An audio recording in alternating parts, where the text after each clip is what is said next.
shot a video last month of these forks that bolted onto my bucket, how they ripped the bucket. They actually ripped the weld, broke the weld, and then started to rip the bucket. And they said I was going to get a regular attachment hooked right to the tractor.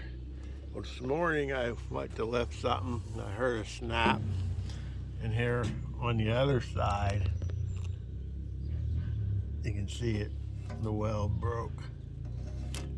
So needless to say, today's the day. I went and bought this forklift attachment for the tractor.